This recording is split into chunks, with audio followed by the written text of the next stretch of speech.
गुरु आपनकर परिचय ठीक दियो। नमस्कार मोर परिचय होची कोरापुट डिस्ट्रिक्ट तापरे गाँ होची मोर घसडा आ मो जणे कोरापुट जिल्लार देशिया नाटक संघर गोटे छोटिया कलाकार मो ना सरोज नाथ। गुरु एबे जो सोशल मीडिया रे आमे देखिबा पाउछु आपण मानकर तीनटा गुरुकर राम गुरु गुरु भुवन गुरु आ एवं आपणकर ना रे जो इलिगेशन चाली छी जो कंट्रोवर्सी चाली छी ई विषय रे आपण कोन कहबा चाहे? मो कहबा को चाहूची एगी जे तीनटा गुरु ना रे जो दाबी पत्र देइ छथि सत कथा किंतु कोनोसी प्रमाण न पाई जन गुरु को निंदा करवाटा ठीक हम नहीं, अपमान करवाटा ठीक हम नहीं। जो दाबी पत्र देइछथि सेइतरे मो सहमत नुह। तो अच्छा गुरु आपनकर नवरंगपुर डिस्ट्रिक्ट रे केबेठु आपण नाटक आरंभ करथिले और केबे आपण शेष करथिले ए विषय रे किछि पदे कोन? मो मोर नाट्य कला जगत रे 2004 रो स्टार्ट करछि कोरापुट जिल्ला रो, किंतु प्रत्येक वर्ष गोटे गोटे नाटक मिल था कभी को वर्ष नाही। 2017 रो परे आ नवरंगपुर जिल्ला रे मते नाटक शिक्षा देवा पय प्रस्ताव मिलला। 2017 रो 18 19 20 21 22 23 24 25 26 हेबा को जाउची माने 8 वर्ष हेलाडी नवरंगपुर जिल्ला रे कोनोसी गाँ रे मो नाटक शिक्षा देई नै।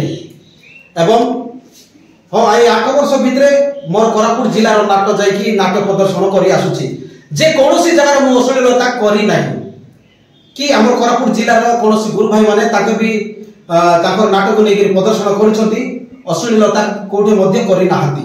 जुग को नै कि हम नाटक करूछु, जदि जुग को नै कि हम नाटक करबु नै ताहेले हमर नाटक जे सिखाइला मूल्य खर्च तो बाहरिबो नाही। तेनु ऑडियंस को नहीं कि ऑडियंस को जेमिति प्रशंसा हबो जेमिति इच्छा करबे नाटक से भाव रे हम नाटक परिचालन करछु। अच्छा गुरु एबे जो नवरंगपुर डिस्ट्रिक्ट रे आपण मानकु जो बैन करबा कथा कहउछंती जे ये बैन रो माने बैन करिवार कारण कोन माने कोन पय बैन करबा तांके चाहिले बैन करि पारिबे कि बैन केही मध्ये कला को कोनोसी जगह रे के मध्ये बैन करि पारिबे नाही। प्रकृत रो कथा होची ताकर उद्देश्य होची खोला मंच रे अश्लीलता बंद करा जाओ एटा हम सहमत मो नय समस्त गुरु भाई मध्ये सहमत समस्त कलाकार मध्ये सहमत अश्लीलता को खोला मंच रे प्रदर्शन करा जाओ सेथिरे हम सहमत अछु। किंतु गोटे कोरापुट जिल्लार कलाकार को नवरंगपुर जिल्ला रे स्थान नाही एटा कोनोसी जगह रे मध्ये संभव नुह। से प्रत्येक जगह रे कला देखि पारबो भारत बाहरे हम इंडिया बाहर सारा वर्ल्ड रे जाई से तार कला को निजे देखै पारिबो। तो आपनकर निजस्व मत कोन रहइबो गुरु? मोर निजस्व मत रहइबो देखो तो माने ई कला रे वो नवरंगपुर जिल्ला रे नाटक मोर जाए मु प्रदर्शन करे कोनोसी जगह में अश्लीलता करी नाही एवं आगु को मध्य करिबी नाही। ए वर्ष मोर दुईटा नाटक थिला, दुईटा नाटक खूब जोरदार रे नवरंगपुर जिल्ला रे प्रदर्शन करिछि किंतु कोनोसी जगह अश्लीलता नाही कि आगामी रे मध्य में अश्लीलता करि पारिबी नाही। मो जानिछि समस्त मां भणी हम देशा कला को समस्त नाटक देखि तेबे मो ना नेगिरी जो कैलाश चंद्र नायक नवरंगपुर जिल्ला रो बड़ महान गुरु। अच्छा आज्ञा ताके ना नै थिले गुरु गुटे मिनिट आपनकर मझिरे गुटे कथा पचारिबा चाहे।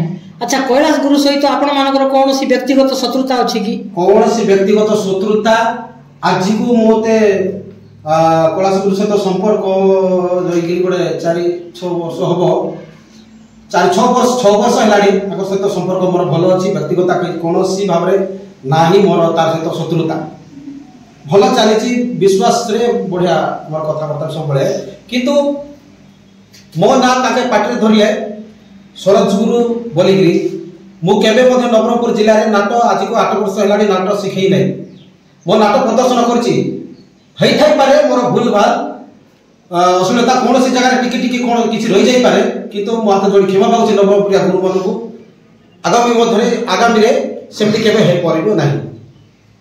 ହେଲେ ଏଇ ବର୍ଷରେ ନବରଙ୍ଗପୁର ଡିଷ୍ଟ୍ରିକ୍ଟରେ କଠୋର ଆଉ ଗୋଟେ ପ୍ରଶ୍ନ ଆପଣଙ୍କୁ ମୁଁ ପଚାରିବାକୁ ଚାହେଁ। ତ ଦେଖନ୍ତୁ ଆପଣଙ୍କୁ ତ ଏ ବେନ୍ କରିଛନ୍ତି ଯୋଉ ନାଟଗୁରୁ ସଂଘ, ଆପଣ ଭୁଲ ବି ମାନିଲେ, ଆପଣଙ୍କର କୌଣସି ଭୁଲ ନାହିଁ।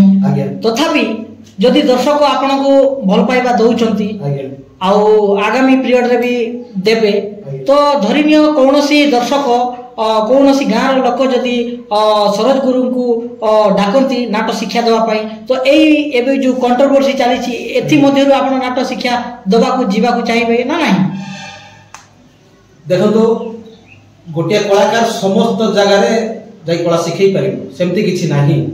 ଦର୍ଶକଙ୍କର ଭଲ ପାଇବା ହିଁ ଗୋଟିଏ କଳାକାରକୁ ଆଗକୁ ନିଏ। ବର୍ତ୍ତମାନ ଯୋଉ କଣ୍ଟ୍ରୋଭର୍ସି ଚାଲିଛି ନବରଙ୍ଗପୁର ଜିଲ୍ଲାରୁ ଯଦି ପ୍ରସ୍ତାବ ଆସିବ ତାହେଲେ ମୁଁ ନିଶ୍ଚିତ ଭାବରେ ଆଗକୁ ମୁଁ ନାଟ ଶିକ୍ଷା ଦେବି, ନିଶ୍ଚିତ ଭାବରେ। ଏବେକୁ 8 ବର୍ଷ ହେଲାଣି ମତେ ନାହିଁ, ମୁଁ ଖାଲି ନାଟ୍ୟ ପ୍ରଦର୍ଶନ କରୁଛି କୋରାପୁଟ ଜିଲ୍ଲାରୁ ନେଇ, କିନ୍ତୁ ନବରଙ୍ଗପୁର ଜିଲ୍ଲାରେ କୌଣସି ଗାଁ ଯଦି ମତେ ପ୍ରସ୍ତାବ ଦିଏ ତାହେଲେ ମୁଁ ନିଶ୍ଚିତ ଭାବରେ ନାଟ ଶିକ୍ଷା ଦେବି। ଆଉ ବହୁତ ବହୁତ ଧନ୍ୟବାଦ ଗୁରୁ, ବହୁତ ବଢ଼ିଆ ଇନଫର୍ମେସନ ଦେଇଥିବାରୁ ଆପଣଙ୍କୁ ଧନ୍ୟବାଦ। ନମସ୍କାର।